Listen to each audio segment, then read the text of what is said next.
Good evening, everyone. Thank you so much for joining us for the WiSH Pelvic and Women's Health in Sport Interest Group.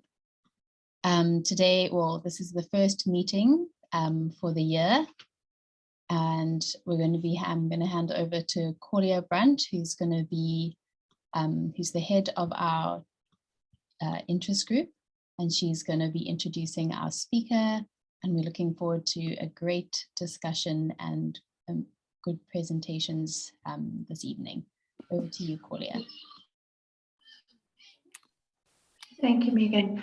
Welcome, everybody. I think tonight, Corina doesn't need too much introduction. She's a well-known pelvic and women's health physiotherapist. So she runs a pelvic function practice, which is entirely dedicated to the management of pelvic dysfunction in men, women, and children. And she's based at Life Kingsbury Hospital in Cape Town. Her particular interests include chronic pelvic pain with multiple comorbidities. So she's also currently busy with her PhD in pelvic health with a very interesting twist to it. She serves also as a pelvic physiotherapist on 3 multidisciplinary teams: the Kingsbury Pelvic Floor Dysfunction Unit, the Cape Pelvic Pain Clinic, and also most recently as Cape Town representative for My Sexual Health. She is also an expert witness for medical legal claims involving specifically abdominal pelvic trauma and dysfunction. She lectures extensively. She runs many courses on pelvic pain and pelvic floor dysfunction specifically. She also was of the original committee members of the Pelvic and Women's Health Physiotherapy Group, the Special Interest Group of the South African Society of Physiotherapy, and several other associations, such as the South African Sexual Health Association as well. She is also a regular guest lecturer from everyone from the Pain Management Physiotherapy Group to the South African Sexual Health Association. She's written many articles, she's contributed to chapters of books, so she definitely has all the experience we need to present these cases. So thank you again, Corina, for joining us tonight, and we are really looking forward. So we will start with the case study and we will see how the discussion is going. If there's enough time, we will introduce the second one. Otherwise, we will just skip the first one. So maybe just some arrangements. Just please make sure everybody is muted while Corina is presenting. And when we discussion, you are welcome to unmute yourself and take part in the discussion. Thank you, Corina. Thank you, WiSH and Corina and Megan for the invite. Corina sprung it on me and said we were going to do some case studies. And then the email went out today and I saw what I was speaking on. So we're just going to see how it goes. I'm going to share my screen quickly. Slideshow from beginning. Here we go. So I hope you can all see my screen. Thank you so much again for the invite. It's always lovely to do these things. That's me. I'm busy with my PhD, loving it. It's quite the process, and I'm stuck between applications, ethics applications, and trying to get some work done. I'm based at Kingsbury, as Corina has already said, and I've got over 20 years experience in pelvic health. I've got no conflict of interest or nothing to declare, which might be quite sad after 20 years. And I tend to see people, not diagnoses, as in patients often walk in saying, I've got an SIJ, and the immediate response is, well, you've got 2. And instead of you've got an SIJ, please rather tell me what's bothering you. Well, I've got pain in my buttock. I tend to use a biopsychosocial model, so not only looking at the biology, but also the psychosocial constructs. And I've recently started using a SAD-CLIFS approach, which is measuring various psychosocial aspects that can contribute to expressions of chronic pain. And most of my patients have pelvic problems with comorbidity, and it feels like I'm constantly putting out little fires everywhere. And that is why I am now busy with my PhD in chronic overlapping pain conditions. Right, so what I really want to focus on today is the impact of weight bearing and weight transfer through the pelvis for a number of reasons. I did my master's with original research looking at pelvic floor muscle function during gait. And I tried to describe that in a very small sample size. So we're going to be speaking about pelvic girdle pain. And for those of you who work with an antenatal and postnatal population, you might be well familiar with this. But for those of you who don't, I've just got a couple of slides on what pregnancy-related pelvic girdle pain is. And then we've got two cases. We've got an antenatal and a postnatal, and then a few wrap-up slides. But we really want to get discussion going. So at any stage, either raise your hand and call you, or Megan will interrupt me. Please ask questions, put them in the chat. Please, let's interact. So for those of you who are not familiar, pregnancy-related pelvic girdle pain is pain in and around the pelvis and associated structures. It is not only the pubic symphysis or the sacroiliac joints, but pain felt in the coccyx, the low back, the buttocks, the hips, the outside thighs, and the inside thighs. We see a lot of adductor pain as well. And what is most important about this is that it is pain that is present with weight bearing and weight transfer. And I really want to make a big deal about weight transfer because it's more important than weight bearing. Because the pelvis, although it is a ring, has got two sides, two hemipelvises. And when one side is weight bearing, the other side is moving. So whether it's stance and swing phase, or you're standing on one leg and kicking with another, or standing on one leg and lifting your foot up to put your panties or underpants on, we see the two sides of the pelvis doing different things. And this is the big challenge for our antenatal patients, our antenatal women, and then of course it sometimes persists postnatally. So back in the day, late 90s, early 2000s, this was all SPD, symphysis pubis dysfunction. And then we treated the symphysis pubis and did a whole lot of stabilizing exercises, and we helped, the symphysis pain improved, but then the patients presented with SIJ, sacroiliac joint dysfunction, and or, buttock pain. Then we moved away from this local classification of the symptom, and we started speaking about pelvic girdle pain. And this can be anterior and or posterior because the pelvis is a ring. And if you affect change at one joint, whether it's at the front or the joints at the back, you're going to impact what's going on throughout the pelvis. So there are some signatures, and this is how, I mean, if someone phones up, they're pregnant, and you say, what's wrong? And within 3 sentences, you know if they've got pelvic girdle pain or if it's some other presentation of pain in pregnancy. Weight bearing is an issue. Bilateral weight bearing, bilateral symmetrical weight bearing is much less of an issue. And it's so they're fine when they're sitting, and they're often reasonable when they're standing. But the moment they need to move or shift their weight, that's where we start to see problems. So if you imagine rolling in bed, you're pushing through one leg whilst your other leg's bending up as you roll in one direction, or vice versa. You press through this heel and you lift that leg to roll in that direction. That's a lot of challenge for the pelvis. Walking, climbing stairs, obviously, already mentioned standing on one leg to dress, and then in and out the car, because you stand on one leg, you lift up the other and you move it over, and then you transfer your weight. So we have this weight transfer from one side to the other, particularly when there's abduction. So the pelvis is less stable. I shouldn't have said that. So the pelvis has more dynamic stress, and the muscles need to work harder to provide stability. What are the easing factors? When individuals move mindfully and they modify their movements, it makes all the difference. And this is where it's less about what we do and it's more about what they do, which can be very frustrating in our athletic population who want to perform, compete. There's pelvic balancing, where we find out which muscles are overworking. Pretty much, I went to the gym yesterday, and now this is tender on palpation, or I've had a good workout. We palpate around the pelvis, and if it's tender, those muscles are doing more than their fair share of work. There are, of course, a variety of belts available, and I've got some research for you on that. And then very important are managing stress and appropriate sleep. And this plays a huge role postnatally, but we'll look at that in a moment. So some of the particulars around pelvic girdle pain, we used to think when we put a belt on, we were supporting the pelvis and providing more stability. But they did some ultrasound studies, and they found that those individuals with pregnancy-related pelvic girdle pain had a smaller levator hiatus, i.e. the muscles of the deep levator of the levator ani, this gap over here, the levator hiatus. If these muscles are tighter, there is a smaller levator hiatus. And in fact, when you put a belt on, what happens is that these muscles can let go and that levator hiatus increases in size. So this happens in response to biomechanical challenges. Please remember that, biomechanical challenges.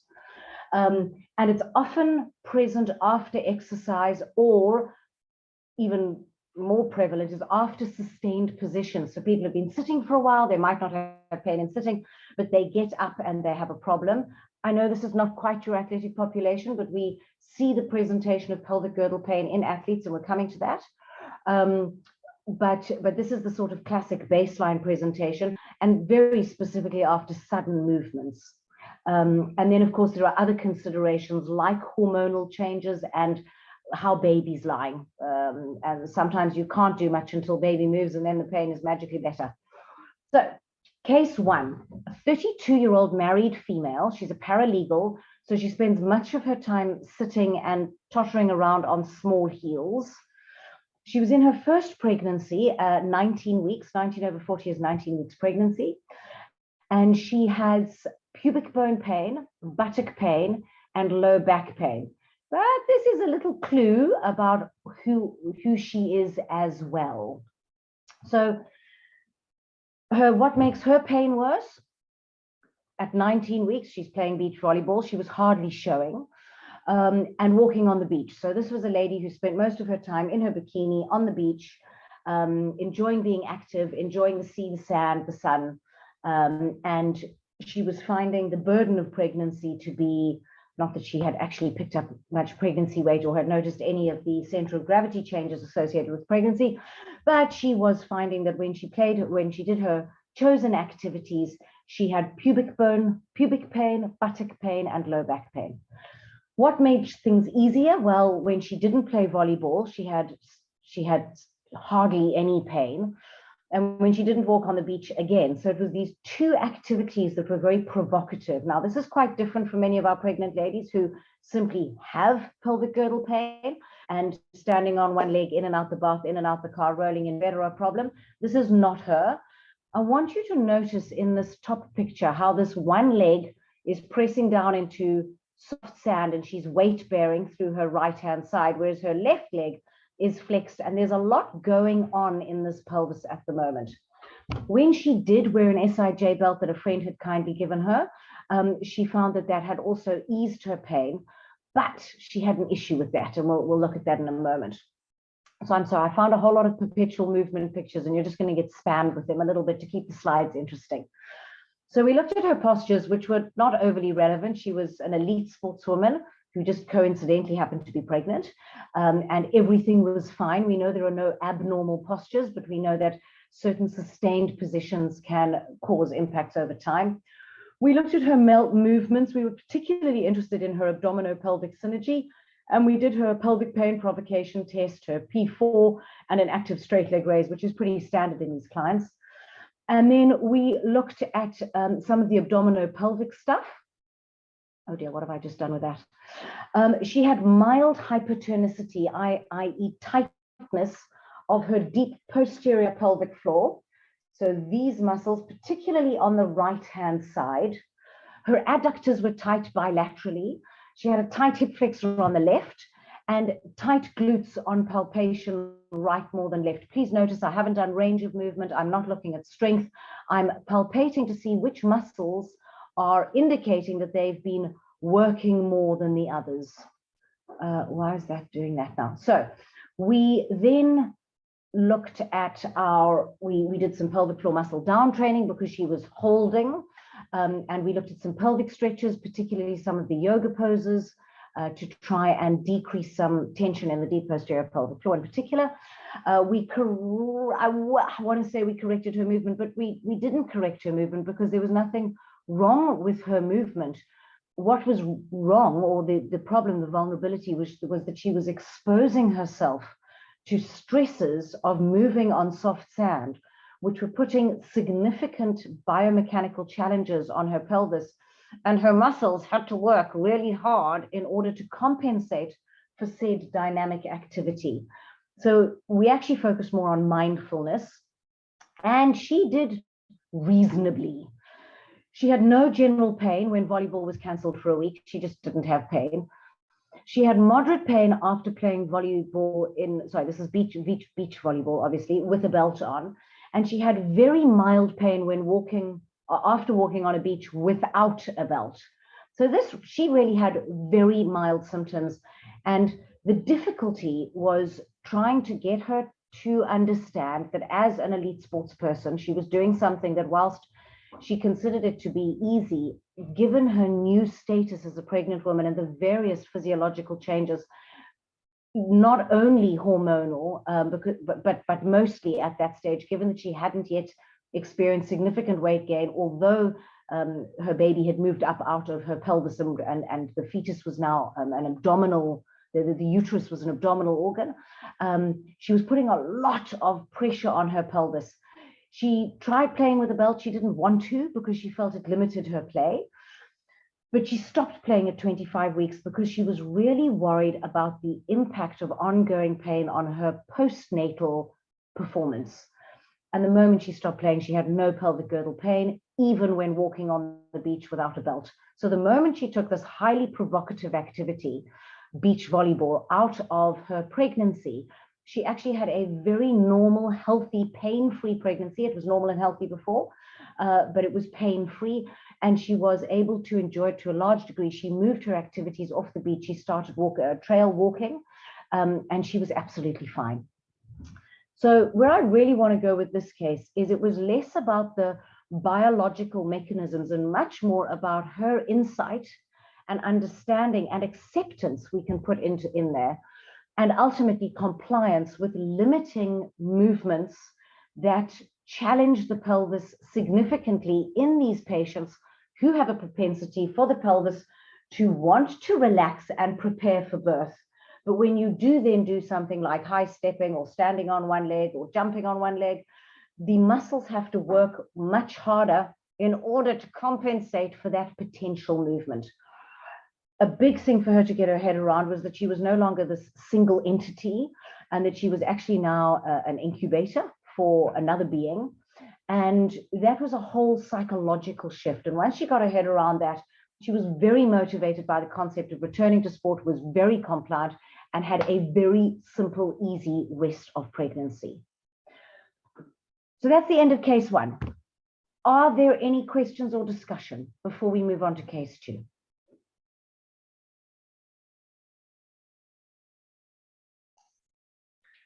Nope. Welcome to put up your hands or unmute yourself and ask a question for Corina.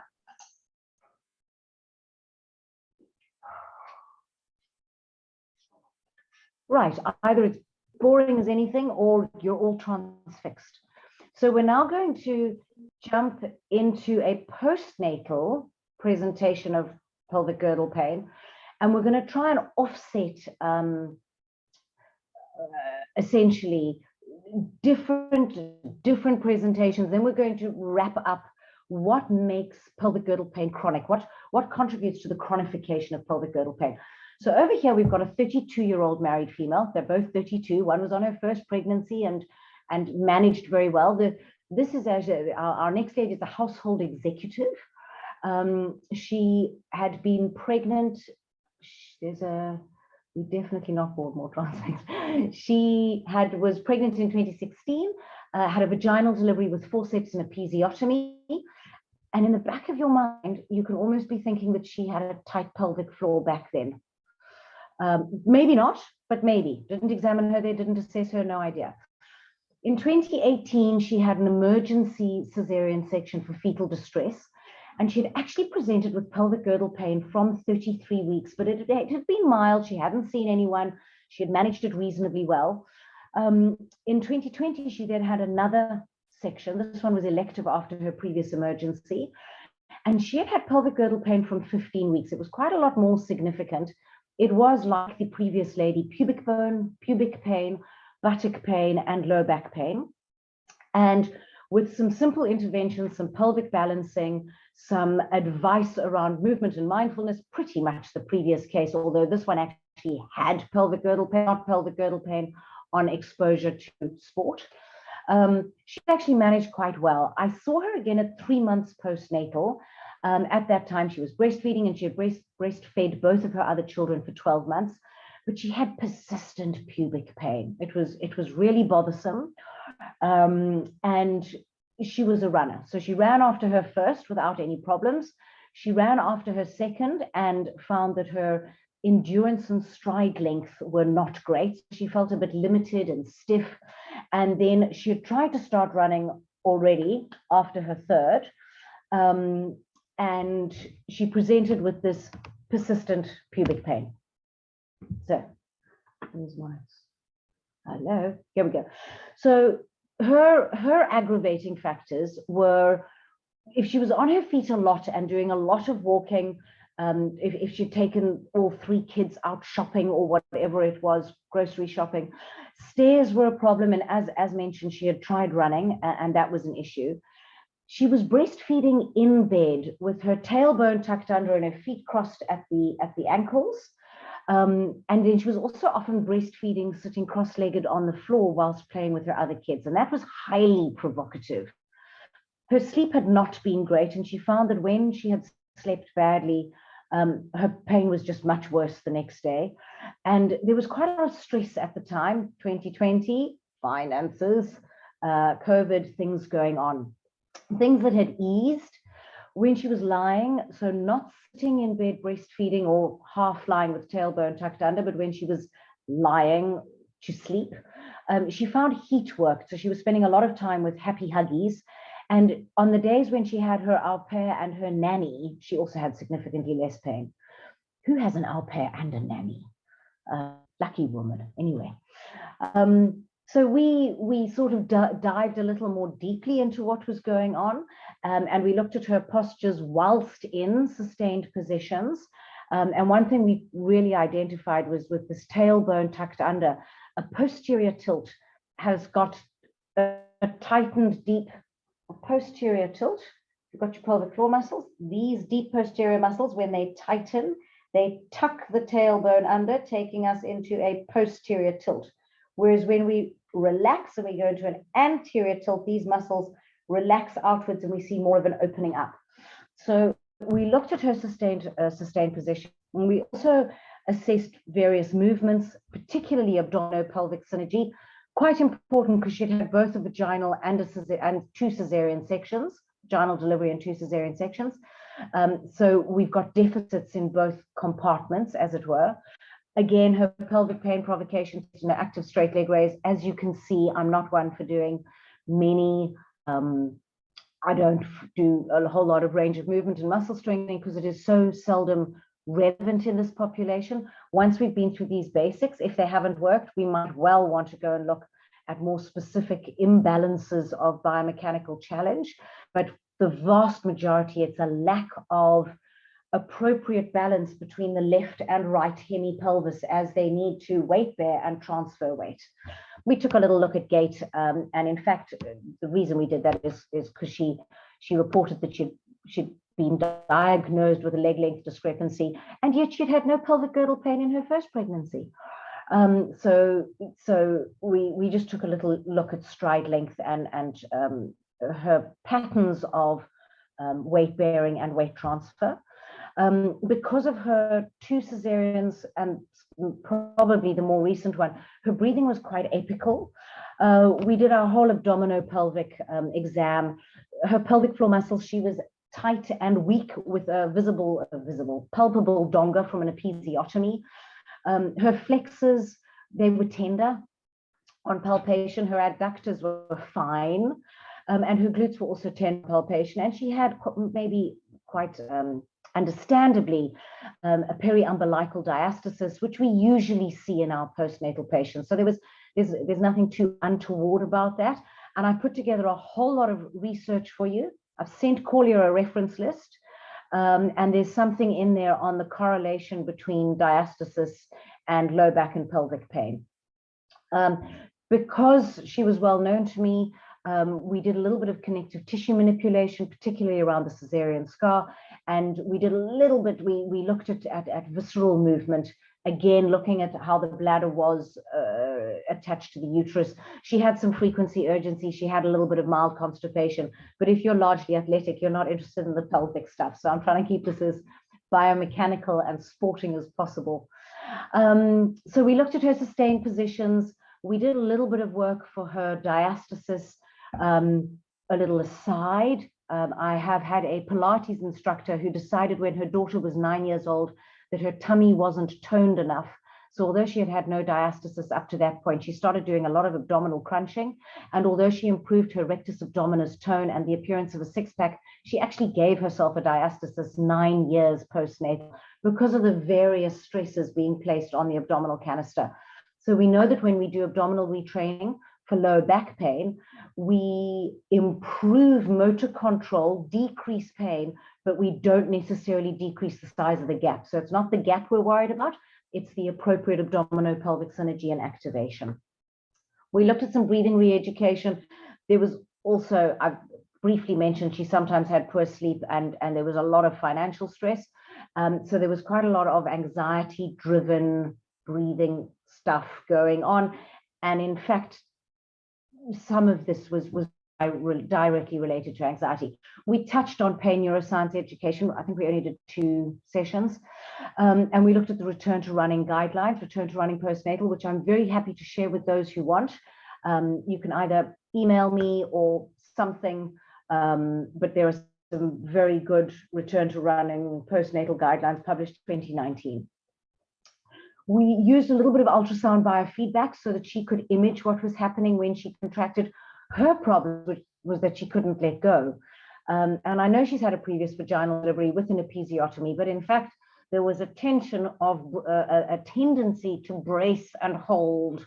And one of the reasons she had an emergency section for fetal distress was that she was failing to progress. So despite having had a previous vaginal delivery, she had failure to progress, although that wasn't the ultimate reason for the emergency section. It was that the baby got into distress.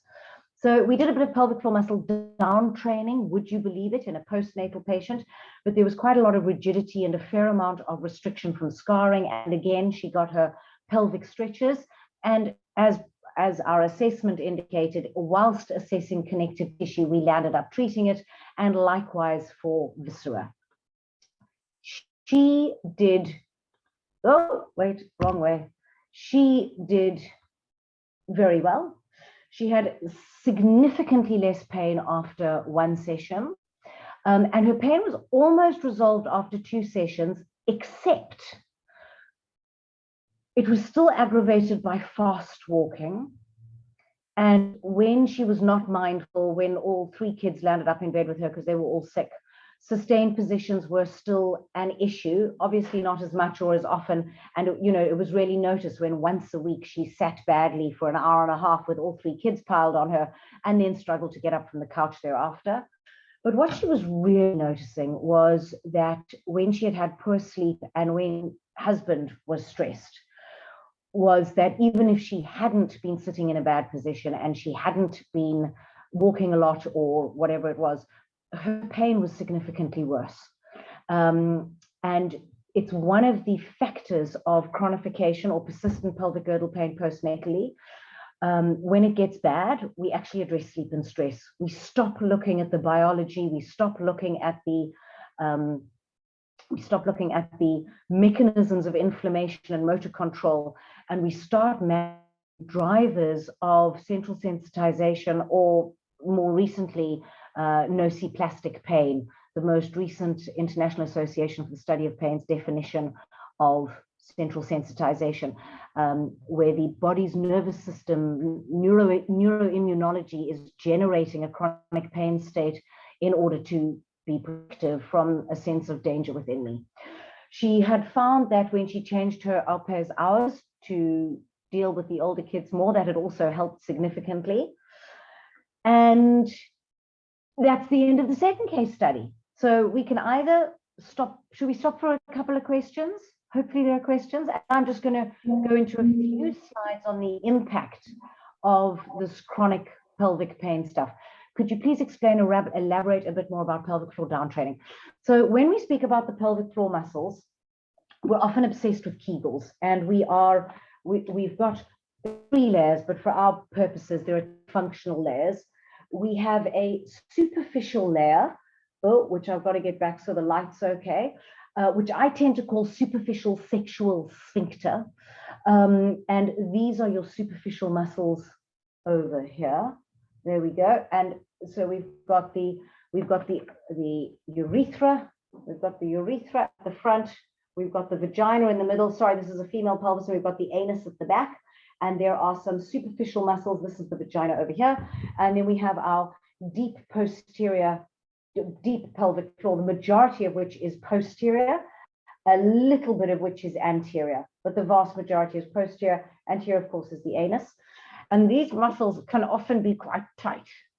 So whether it's the superficial muscles that are tight or the deeper muscles, we want to give someone a sense of being able not only to contract, which is actually what they can do quite easily, but they need to learn to let go and relax. So they often have impacts on biomechanical function in the pelvis. And then we also often see the impact on bladder, bowel, and sexual function. So we often see frequency, urgency, pain with penetration, and constipation or difficult poos and things like that. But again, I don't want to alienate any of the group. And I know that sports physios are not that fond of pelvic physios. So, it's often a sense of trying, we do an internal vaginal exam. We would separate the labia, we can pop inside, and we are then able to palpate all the way around these muscles. And it's often a sense of getting them to relax and down train. I don't know if I answered that, but I've seen the next question. So if I didn't, flag me and I'll come back to it. How do you deal with sleep postnatally? Seems impossible. Yes. And this is what is often the issue, is that patients are presenting with pain, but in fact, they are in borderline physiological meltdown because of the impact of disrupted sleep on autonomic nervous system function, and how we land up in more of a sympathetic upregulation, and the sympathetic nervous system is pro-inflammatory and pro-nociceptive, or pro the perception of pain, whereas the parasympathetics, and that's why we did the deep breathing for the diaphragm, are anti-inflammatory and anti-nociceptive. So often we're actually trying to get you out of a sympathetic upregulation, and it's a lot less if there are particularly provocative movements running. We want to be aware of what the movements are doing with biomechanical challenges to the pelvis. But when we're talking about chronic or persistent pain postnatally, we're actually looking at other mechanisms that drive persistent pain. And that's where we're getting into HPA axis activation, we're looking, or dysregulation, we're looking at autonomic nervous system dysregulation with a sympathetic upregulation, and we're looking at neuroimmunological changes that are almost, when we've reached that tipping point, the body actually starts producing pain to try and protect you. But now no one's, but please interrupt, please someone raise a hand, please unmute yourselves, because it's just my voice. Corina, maybe while they're unmuting, what's your thoughts on, because there's a lot of controversy regarding, patients with diastasis, how you should treat it, the type of exercises, abdominal muscle, or for the abdominal muscles you should give. As you said, if you do too much intense training, you're actually worsening it. So what would your thoughts be on that? Sorry, you said to help with what? With pelvic girdle pain? I just missed that one word. Sorry, for the diastasis. Oh, for the diastasis. So yes, I have recently seen a video of a young, beautiful black gymnast. She's 9 years old and she's doing pull-ups, but she's jumping from one pull-up bar to a pull-up bar about 4 inches high. She does 10 centimeters. She does this jump and this jump. You can see a diastasis. She has a 1.5 centimeter diastasis between her rectus abdominis. We know that a diastasis in and of itself is not a problem, although there are certain populations where because of a lack of control of the abdominal canister, because of a diastasis or separated tummy muscles, that they're going to struggle to control the abdominopelvic canister. So generally, in terms of exercise prescription, what we're wanting to do first is to try and engage and just begin to shorten rectus abdominis, without increasing intra-abdominal pressure. The moment you've increased intra-abdominal pressure without first engaging the muscles of your abdominal wall, you're going to get this increase in intra pressure, which pushes through the gap, creating a little ridge, a church roof, a Toblerone. And whether it's periumbilically most commonly, or above the umbilicus or below the umbilicus, with increases in intra-abdominal pressure. So I'm sitting back and I want to sit up and reach for something. I look down and I've got this little cone tummy. And what we're wanting to do is engage the abdominal canister first before we increase intra-abdominal pressure.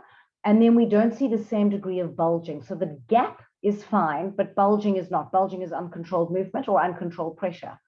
And we know that when we retrain abdominal muscles for low back pain, sometimes we even increase the gap. And it has to do with a concept called biotensegrity, which we can also go into if someone is interested. I hope I answered that. There's a question in the chat. Can I move on to that one? Yes, thanks, Corina. Okay. Could you give an example of a different stretch for the pelvic floor besides the common open leg stretches to chest? I hope that makes sense. So I think you're talking about happy baby, where you're lying on your back and you've got your hands under your feet and you're trying to open your legs. Child's pose is very nice. A deep squat is very nice. It's anything with a lot of hip flexion and a degree of hip abduction. Although sometimes, depending upon what muscles we're trying to stretch, we actually might want adduction and internal rotation. So it depends what you're trying to influence and how comfortable your patients are. You cannot get a pregnant woman into happy baby, i.e. lying on her back with her legs in the air, holding on either side. Child's pose is reasonably comfortable unless she's 38 weeks and has a huge belly, in which case she's just lying on a football. So often a deep squat is most comfortable, but again, it can be quite difficult for a heavily pregnant 38-week woman to get out of a deep squat.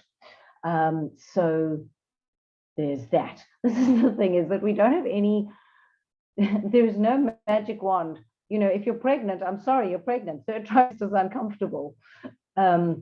And postnatally, it takes us a certain amount of time for our bodies to spring back. Some of us spring more quickly than others, and others of us have to work quite hard at shortening muscles to their pre-pregnancy state. And we're never going to achieve a pre-pregnancy body.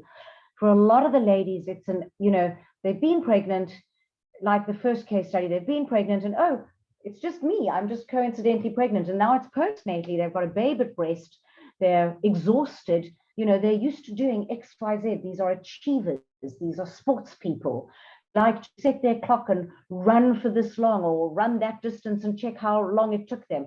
So they're very much outcome driven. And in fact, a lot of this work is trying to get them back into a sense of interoception, awareness, mindfulness. And in fact, their outcomes are no longer the priority. Now, get a baby down so there's a reasonable night's sleep is in fact a priority. Shall I carry on with my last few slides, and that may spark a bit more discussion? Yes, we can do that. I was instructed to ask you all to contribute, so you realize that you're making me look bad by not interrupting and asking questions. But let's just fly through these last few little slides on. So these patients are by definition complex. Okay, the antenatal pelvic girdle pain is quite simple if you can get them to balance. And we can't always get them to balance, but please try and balance the pelvis before putting a belt on. Otherwise, if my jaw is too tight in one place and not comfortable, holding it in that place is not comfortable. One would much rather get things more appropriate and then provide some stability in a more appropriate position. So there's this complex 3D relationship, and I know we're all into bones and muscles and connective tissue. And yes, that's very much the biological aspect. or the physiological aspect. And when we can affect it and these patients get better, that's wonderful. The signatures are this weight transfer and weight bearing, but really the more interesting aspects are about what happens with unilateral versus bilateral movement. And bilateral movement is much more protective. I often refer to the pelvis as a piece of sushi and the femurs or the thighs as chopsticks. And so we don't want the chopsticks doing completely different things, because then the sushi is not being held tightly. And if those thighs are doing very similar things like small little geisha steps, or canning your legs to get in and out the bath or in and out the car, it can make a considerable difference in people's expression of pain and discomfort. We've got to be aware of voluntary versus involuntary. All our Pilates instructors, most of our physios, all of our ballet dancers, they get pelvic girdle pain because what they're doing the whole time is knaping and tightening and shortening, and they never let go, release, relax. So it's often an involuntary tendency. And I just thought of another case study with a woman who had failure to progress because she was too tight. She was an elite athlete. Oh well. And we've got to understand that the pelvic floor muscles are innervated by the autonomic nervous system. So if you've got tight pelvic floor muscles, you've actually changed the inputs into your autonomic nervous system. So rather, oh, I'm stressed, my pelvic floor tightens, my pelvic floor is tight, and that is telling my autonomic nervous system that I am in a sympathetic upregulation. So as pelvic physios, we see this all the time with the impact on bladder, bowel, and sexual dysfunction. But we then also see these biomechanical and pelvic pain presentations. Sorry, I say pelvic pain, and I think of irritable bowel syndrome, interstitial cystitis, vulvodynia, endometriosis, and chronic low back pain, because that's what I'm busy with my PhD. So when I say pelvic pain, I'm thinking more of the visceral stuff and the chronic pain, as opposed to this relatively simple biomechanical stuff, unless it's postnatal, in which case we've got pain chronification because of changes which we're going to look at now. So for those of you who are not that familiar with the pelvis, we can have hypotonic, long, lax, loose, or we can have hypertonic, short and tight. Both muscles can be weak because there is relatively little movement or little excursion. Of course, the hypotonics are underactive and we need to uptrain them, switch them on, make them work, do your Kegels, come on, knape. Whereas our hypertonic, please do not knape. Let's focus on letting go, relaxing, releasing, down training. And the options for that, we want strengthening and activating. Come on, switch it on, a little more tone there. Pilates is very good for that. But with some of our overactive, we want to mobilize and release, and this is the down training stuff. And here, gyrotonics, love gyro, and yoga are very beneficial. As I've mentioned, I've compiled a couple of references for you. This is one of them, the pelvic girdle pain deadlock with deconstruction help. And this next one, topics that so far have remained out of focus. And this little bit is from that. So pelvic girdle pain appears to emerge from micro trauma. This is very seldom something large, but over time, we've got consistent, let's bring that back so the light is not overblown. We've got consistent movement or lack thereof in one or both or the symphysis. And this is followed by local inflammation and C fiber nociception. So this is a good old inflammation nociception. We're all familiar with that. But then several things compound and result in it becoming chronic. And stress is one of the major factors. The highest predictor of persistent postnatal pain is severe emotional trauma in your second and third trimester. So if you suffer severe emotional trauma, essentially you just hold on, your muscles connect, you can't really let go. And it's that ability to be able to back into the diaphragmatic breathing, back into the parasympathetics, and back into some normal motor control around the deep posterior pelvic floor in particular. I haven't been mentioning obturator internus, groin pain, But Corlia will invite me back to do another thing on that. So we land up with a systemic inflammation, which induces neuroinflammation, and that leads to sickness behavior and demotivation. And then chronic pain in pelvic girdle pain really is implying major emotional and cognitive changes. And I think that is really the biggest take home here, because we whack on about wear this belt and do this butterfly exercise and strengthen that glute. And unless you sort out sleep and stress, you're not going to get there. And then these patients have started catastrophizing.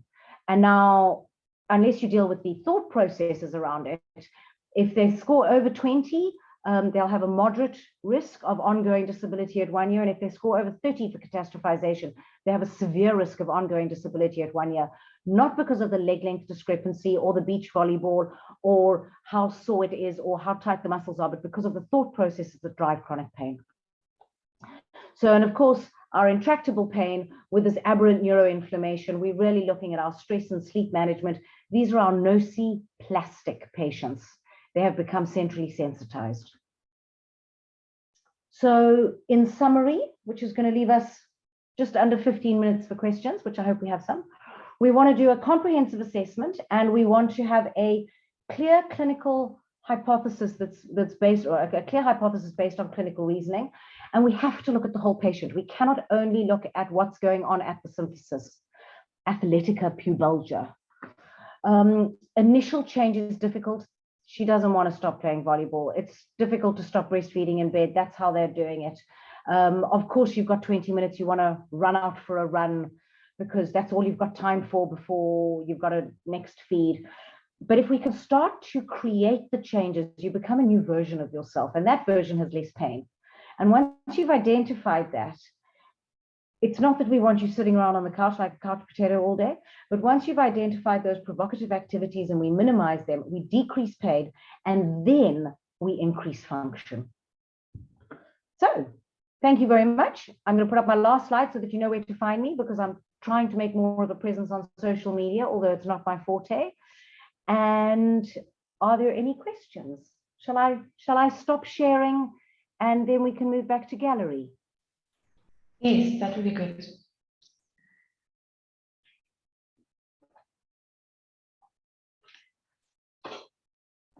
Corina, what would you say is the, or can there be a connection between biomechanical, I won't say, let me rather say neuromusculoskeletal type of pain, or nociceptive pain, and how is it linked to maybe visceral pain?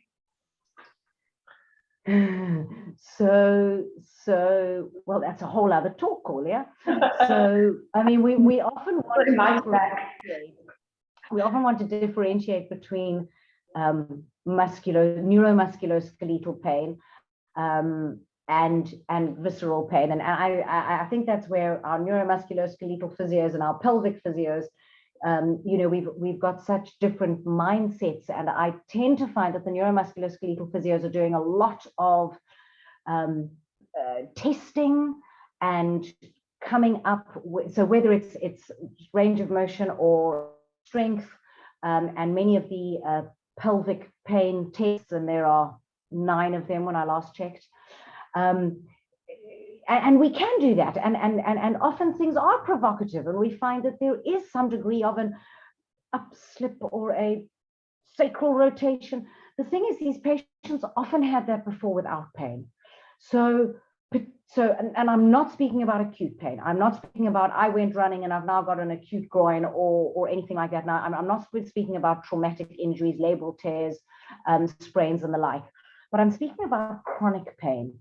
And although there might well be an imbalanced biomechanical component, and we want to reinstitute balance there, when pain has become chronic, there are other mechanisms at play. So we're looking at multisystemic presentations, and sorting out the biological, physiological, biomechanical aspect might be sufficient in 5 to 10%, but in chronic pain, 90% are going to have other things going on as well by that time, which have contributed to the chronification, and in fact have set up this self-winding system. And all we're trying to do is find an opportunity to get in. And sometimes it is biomechanical. We decrease pain. We tell patients we've done that and why. But you can decrease someone's pain, they go home and don't sleep for 3 days. And believe me, their low back pain is going to be there. There is something in the chat. Thanks, Corina. I don't know if I answered that very well, but there you have it. No, What is your opinion on weight training gym during pregnancy, and when should preggy mum stop or ease off? So we have moved away from prescriptive protocols, except in particular circumstances. Essentially, after 20 weeks pregnant, I would treat a pregnant woman as a pregnant woman, and I would adapt her training regimen to suit her pregnancy rather than expect her pregnancy to fall in with her training regimen. We wouldn't choose as exercise prescribers to put a woman after 20 weeks on her back to exercise, which is not to say she can't lie on her back and doesn't like falling asleep on her back. It's just that I would not choose that position in which to exercise her, and I particularly want to avoid active rectus abdominis work, because otherwise I might be contributing to a diastasis. So we would certainly drop the weight as the pregnancy continued to the point that in the 3rd trimester, it should be almost free active. So whether she's got 2 or 5 kilograms max, and we would rather increase reps and focus on control than encourage higher weight, lower reps. So we're definitely decrease weight and increase reps. And you know, I've had women who are out running at 39.5 weeks and they're 17 Ks into their 21K run and they feel contractions and call an Uber because they're not at home. You know, never tell a sports person not to do their chosen activities. The things we want to avoid in pregnancy are impacts and temperature and pressure. So impacts, all your downhill skiing, kiteboarding, rugby, and then temperature, hot yoga, and other and aqua. So there is aquanatal, which is good, but normal exercising, and it's because one is at 28 degrees and the other's at 31.5. And don't quote me, I might have those temperatures wrong. And then, of course, scuba diving for pressure changes. But other than that, if mum is comfy and healthy and is doing her chosen activity without pain, both during and after, who am I as a therapist, a physiotherapist, to tell her that what she's doing is not right? Of course, if she's having spotting, if there's a change in fetal movements, if there's fluid loss through the vagina, and if she has pain, we would definitely want to look at what's going on. But other than avoiding impact, temperature, and pressures, we've moved away from what we think our patients should be doing, mostly because some of the healthy ones just went out and did what they were going to do anyway. And on that note, I want to point out that Serena Williams has not yet recovered to her form from her cesarean section. Who knows how many mothers have ever won Grand Slams? Tennis Grand Slams.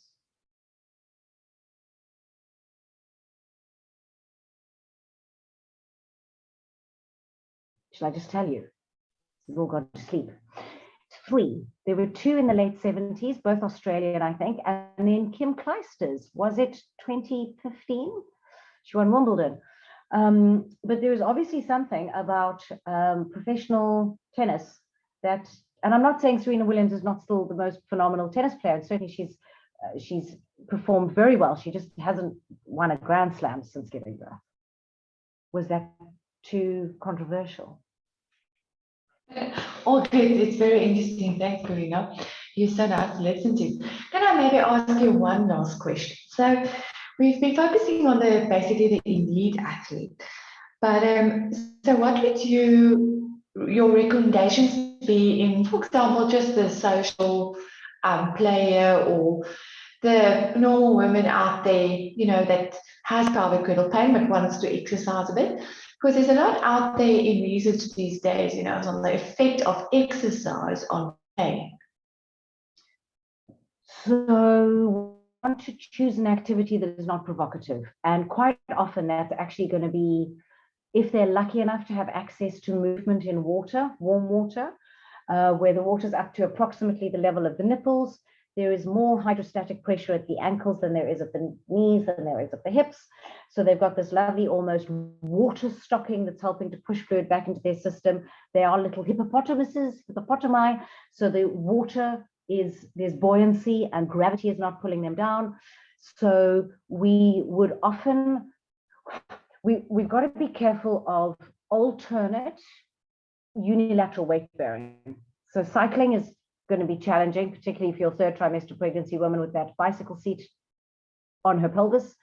And walking and running can obviously also be provocative. So we need to try and move away either to movement in water, which is not available to the majority of the population, or we're needing to look at things where we've got bilateral movement of the lower limbs. So it's going to be less cardiovascular. I have to say, walking backwards, moonwalking, you can drag your swing leg, you can drag your foot on the ground and you don't have to lift for floor clearance. So when we've got ladies who are really struggling and they get up at night and they're struggling to mobilize to the toilet, we get them to walk backwards. It's more comfortable. They get to the toilet, they have a wee, they get back to bed, they can fall asleep, and they're not crippled by pain trying to limp there. So for your general, we do want to keep them as active as possible. And what we would try to do is take out the provocative activity, for example, running or cycling, in favor of getting them to be able to walk slowly with little geisha steps for half an hour a day. So we get rid of the exercise in favor of mindful movement. And that's often a big psychological shift, especially for our high achieving first pregnancy, because this pregnancy is just going to fit in with their diary and what's going on. It's kind of a little bit of a fashion accessory. And sometimes we need to prioritize being pregnant over meeting training goals. Could pelvic girdle dysfunction present with inability to perform a breaststroke kick with the leg on the affected side? So one of the issues, you'll see I mentioned moving in water, but standing with the water up to your nipples. Swimming is fine, but we've got to be really careful about legs and breaststroke in particular, because as you kick, you're actually putting a lot of pressure by a mechanical challenge, pulling that pelvis apart. So breaststroke arms are fine, but we then either want you to do crawl legs or put a board between your legs so that you're not kicking. Because we're not, I've got a lady who is an incredible swimmer, and simply doing crawl kicking was enough to be, in fact, she was fine except after she'd been swimming, and she loves swimming, and she swims for 45 minutes to an hour a day, and she's a top swimmer, and she was fine.